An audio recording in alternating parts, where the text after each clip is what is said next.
Hello and welcome to part 5 in our part series on the 12 powers and the 12 steps to realization. I'm Reverend Matthew Long with Peace Unity Network, and today we're talking about the new life of spirit. So this is that realization of the regeneration of mind, body, and spirit, and we're going to jump right into the material. So if you haven't seen any of the previous videos, I suggest you do that first.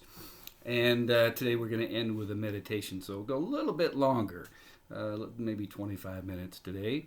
And we'll jump right into the 12 spiritual faculties, the 12 powers of man. And we start with that spiritual faculty of zeal. That's the 10th out of the 12 that we're talking about. And zeal is, the seat for zeal is located medulla oblongata, right in the top of our spine. And zeal, as Charles Fillmore in his book 12 Powers of Man talks about zeal and basically calls it that great universal impulse.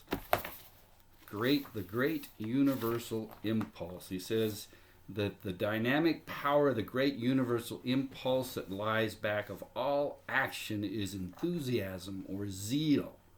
Zeal is the mighty force that incites the winds, the tides, the storms. It urges the planet on its course and spurs the ant to great exertion. And it talks about a zest for living. So zeal, a zest for living, that great universal impulse. And when I work with energy, with the 12 powers with energy, I would start with life at the base of our spine and raise it up to zeal at the top of our spine. So that's that life energy magnified by the power of zeal.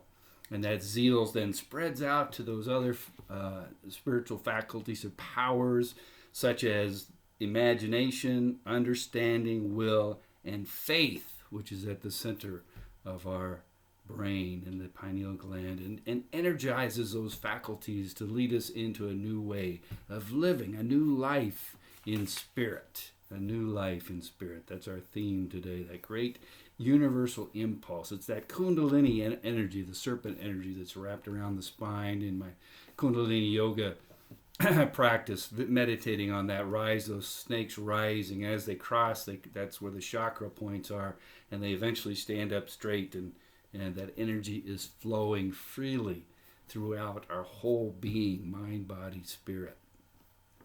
The second faculty that we're talking about today is renunciation, also known as elimination. It's that power to release, to let go and let God. In his book, Charles says, a change of mind affects a corresponding change in the body. So as in mind, so in body. That change of thought. And if the thoughts are lifted up, the whole organism is raised to higher rates of vibration. That is that life of God in our bodies, is that whole vibratory energy. The string theory of physics, if you understand that that basically it's just that energy of God coming into expression through vibration. If the system has been burdened with congestion of any kind, a higher life energy will be set into universal freedom. But there must be a renunciation or letting go of old thoughts before the new can find place in the consciousness. There must be a letting go. That's the process of denial and affirmation. The denial comes first. We have to sweep the path. We have to prepare the way for the new life of spirit to come in and through us, to release and let go of anything that gets in our way.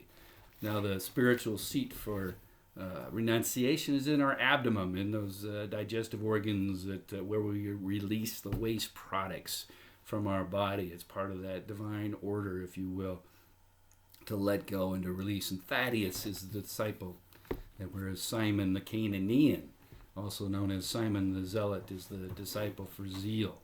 It's Thaddeus, is the disciple that represents renunciation or release.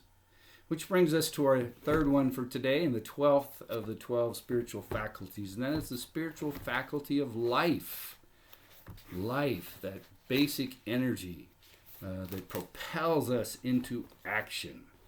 That's the words of Charles Fillmore. In the phenomenal world, right? This outer experience of phenomena in the phenomenal world, life is the energy that propels all forms into action. And it propels us into action. Again, I look at that the kundalini, that serpent energy that's wrapped around the base of our spine. And through our thoughts, through our meditation on that life energy, we can lift that up and raise our whole vibratory energy, whole vibratory level. The disciple that represents life is Judas, and he was replaced by Matthias. So in our recognition of the 12 powers of man, or the 12 spiritual faculties, the 12 abilities and attitudes towards life, that it cannot kill life. Life does not end. Judas committed suicide after his turning Jesus into the authorities, and so that life energy is down there in our sexual organs. He uses the term generative function. The sexual organs, that's where that energy for life is centered in the 12 power system. And zeal, we talked about abilities and attitudes. Zeal is that ability for enthusiasm, to be enthusiastic about life, to live and express life, energy, and joy. And it's also an attitude of devotion. That zeal is a devotion, a dedication to spiritual principles. And the elimination or release is that ability to deny, to say no, to release error and negativity, to let go of the little me. And it's an attitude of surrender, to be open to the truth, the big me. And the ability of life is for vitality, to align self with that motivating energy, with that vibratory energy of God. And it's an attitude of eternality, to be open to the eternal now, which transcends space and time. That through these spiritual functions we can transcend that space, those limitations of space and time. And the 12 steps, the last three, steps 10, 11, and 12, are what we call the maintenance steps. So 4 through 9 is clearing the path, preparing the way. We take a personal inventory, we admit our faults to somebody else, we take a look at our character defects, we ask God to remove our character defects, and then we make a list of people we had harmed, and in the 9th step we make direct amends to such people wherever possible. And then we move on, and step 10 is continue to take personal inventory, and when we're wrong, promptly admit it. It's a continuation step. It's that zeal for life and living, that we want to continue to live life free of the past, and so we continue to keep our side of the street clean, that we have a zeal for life and living and enthusiasm, if you will, a new way of life. And I think of it, mindfulness. The teacher Thich Nhat Hanh passed away not too long ago, and he talks about the mindfulness meditation, and that's kind of his big thing. And mindfulness, in this book, The Miracle of Mindfulness, he essentially defines it as keeping one's consciousness alive to the present moment.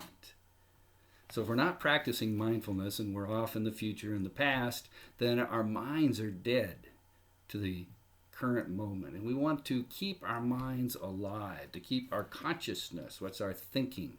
It's being conscious, is being awake and alive to the present reality.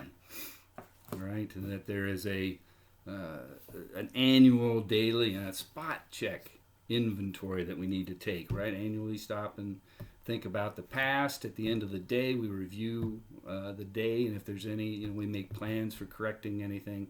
And then on spot check, anytime that we have any thoughts, any doubt and worry and fear and resentment and anxiety and all those things, that's for us to realize that it's up to us to make amends, if you will, to clean up the past. And so that brings in that power of renunciation. And step 11 is prayer and meditation, seeking through prayer and meditation to improve our conscious contact with God, in order to, praying only for knowledge of His will for us and the power to carry that out. The three parts of that, right? About prayer and meditation, what is that about? It's about, prayer is talking to God, which we have 2 ears and 1 mouth, so we want to do less than that.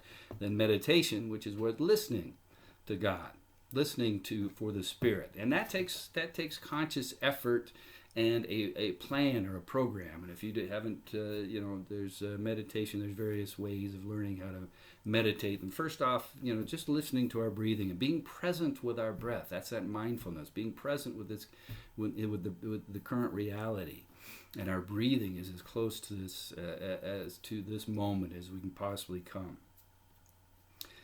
And it's a conscious connection and understanding God's will for us and the power to carry that out. We're not asking for stuff and things or people to do or be a certain way, but just for us to know God's will and to be able to carry that out. This 12th step, that spiritual awakening step, having had a spiritual awakening as a result of these steps, we try to carry this message to others and practice these principles in all our affairs. 2 parts of that, right? Life takes on new meaning. Right? One of us, that first part of that is to help others, and the second one is to have a life based on principles. That life of God, to live that new life of Spirit. And that is the point of these programs, the 12 Powers of Man and the 12 Steps of Recovery, is to live that new life of Spirit. So I'm going to invite you right now to practice these steps and these powers and become aware of them. And I'm going to invite you to enter into a time of guided meditation, if you will. And we begin by just closing our eyes, if we feel comfortable doing so, or to gaze upon some point of prayerful reflection, and to breathe, to just become aware of that breath energy, that breath of life that lives and moves and has its being within us, that the Spirit of God is vibrating as you and I, that very vibration at the center of our being, in the center of every cell of our being, every atom, every molecule, every subatomic particle is vibrating with the life of God, that movement, that energy. And we tune into that vibratory energy, the life of God within us, through our breathing. Long, slow, deep inhales, long, slow, deep exhales, relaxing our bodies, relaxing our minds, relaxing our hearts, letting go of outer distractions of sight, sound, taste, touch, and smell, the inner distractions of thoughts and feelings, and just to tune in to that energy of God, that vibration of God. And we call forth that spiritual faculty of faith at the center of our brain, the pineal gland, if you will. Faith, which is that ability to affirm, to say yes to life, and an attitude of trust, trusting that God is working in and through and as us. And we admit that we are powerless over people, places, and things, that our life is unmanageable, that we have faith in God, that we trust God to be God, and that all other people, places, and things, including ourselves, are going to do what we're going to do. But as long as we turn in faith to God, that all things work together for good. And call forth that spiritual faculty of strength at the small of our back or our spine, a strong faith, that faith gives us strength, that these are closely related, just as Peter and Andrew are closely related.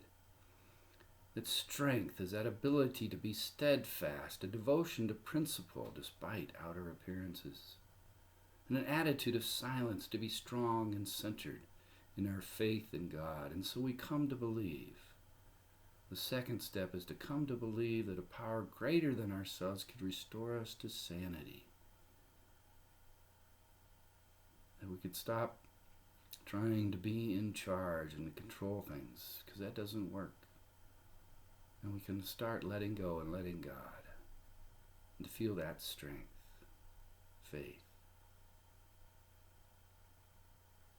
And we concentrate, we become aware of that spiritual faculty of wisdom and judgment at our in our abdomen, that gut feeling, that strength, that wisdom, the wisdom that comes from strength, the strength that comes from wisdom. Our ability to judge, to evaluate and make choices, and an attitude of discernment to know without reason, that wisdom is knowing without reason, without outer appearances confirming, but just to know God's will for us. And from this wisdom, we can make a decision, that third step, we make a decision to turn our will and our lives over to God as we understand God. That God is that great power, that infinite power and presence. It is only good and desires only good for us. We turn our thinking and our actions, our will, and our lives over the care of God as we understand God. And we bring our awareness to that love faculty in the heart center. Love, that ability to nurture, to express affection and goodwill. An attitude of empathy, to be sensitive to spiritual needs. And it is an attitude of love that we can take the fourth step. We made a searching and fearless moral inventory of ourselves, knowing that God is love, and that we're being guided by God to become aware of ourselves, who we've been, and who we are now in love. And we bring our awareness to that power center at the base of our tongues and our throats, that expression of vibratory energy through our thoughts and through our words. That power is that ability for movement to express through effort, to put God's vibration into expression in our lives. And it's an attitude of serenity to experience inner peace through power. And that allows us to take this fifth step of admitting to God, to ourselves, and to another human being the exact nature of our love, of our wrongs. That is through love and wisdom, strength and faith that brings us to this power to admit our shortcomings. And then we begin to see new and creative ways of living. And we focus in on our imagination faculty at the third eye point in our forehead. That ability to vision, to see possibilities. And an attitude of inspiration to be filled with the spirit of light and of love. To be able to see new and creative ways for life and for living. Which brings us to the sixth step. Being entirely ready to have God remove all our defects of character, all those things, all those shadow elements that are getting in the way of our realizing life abundant, love abundant, peace abundant. Which brings us to that spiritual faculty of understanding. Move to a point in our foreheads, over the left eye. That spiritual faculty for understanding, the ability to evaluate, to perceive relationships, to see how all things come together for good. And an attitude of insight, to see the higher meaning behind the activities and the events and circumstances of our lives. Which brings us to that seventh step, to humbly ask God to remove our shortcomings. That we understand that God is the one presence and the one power that can bring us peace and satisfaction and fulfillment in our lives. And we turn our attention to that spiritual faculty of will just above our right eye, that reflection of our understanding, that executive power of mind that directs all our faculties of mind and body, the will, a determination to act decisively, an ability of determination, and an attitude of aim, a willingness to seek God, to seek good. Which brings us to our 8th step. We make a list of all the persons we have harmed, became willing to make amends to them all, that we now have that power of will to be willing for God to work through us. That willingness to be a channel for God's good will. Which brings us to that spiritual faculty of order.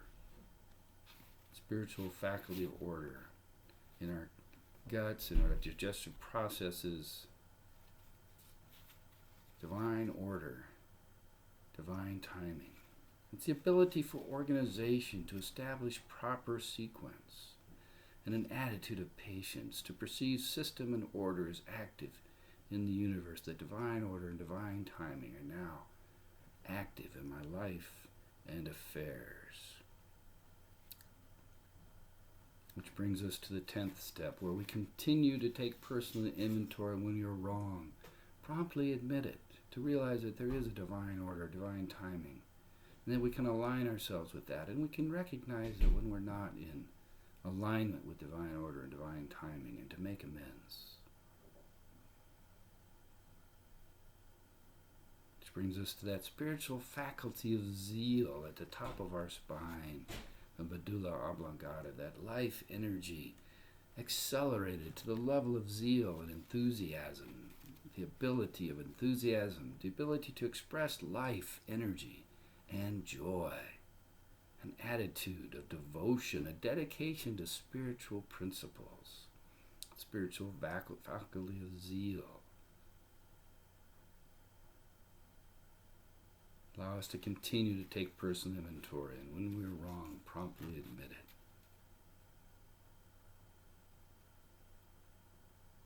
That 10th step brings us to that spiritual faculty of elimination, that ability of denial, to say no, to let go, to release error and negativity, the little me, and an attitude of surrender, to be open to the truth, the big me. And the 11th step, seeking through prayer and meditation to improve our conscious contact with God as we understand God, praying only for knowledge of God's will for us and the power to carry that out. That we have cleared the way, that we have prepared the way for God to work through us, consciously expressing and allowing God to flow in and through and as us, to be that point of light in this world of darkness, to be a point of light, lighting the way for ourselves and all others. Brings us to that spiritual faculty of life, that ability for vitality, to align ourselves with that motivational energy with God, and an attitude of eternality, to be open to the eternal now, which transcends space and time. And the 12th step, having had a spiritual awakening as a result of these steps, we try to carry this message to others and to practice these principles in all our affairs. That we realize a new life in spirit. That we've come into a realization of the regeneration, that we've moved beyond doing things the same old way, to where we are in the regeneration, that we are in a new awareness of life and living, that we've entered into another state of heaven consciousness, that we are pure expressions of God's good and God's light and God's love into this world. To know that God is, I am. The name of God is, I am. And so we affirm that God is, I am. All that God is, I am, can do and be through Christ that strengthens me. God is, I am. All that God is, I am, can do, and be through Christ, which strengthens me. God is, I am. All that God is, I am, can do, and be through Christ, which strengthens me. I invite you to take some time in the silence to allow this realization of the new life of the Spirit to sink in and to know that you are divinely guided and inspired to be about God's work this day. And so it is, and so it shall be. I believe it, I receive it, and it is so. And all God's children said, Amen, and God bless. Peace.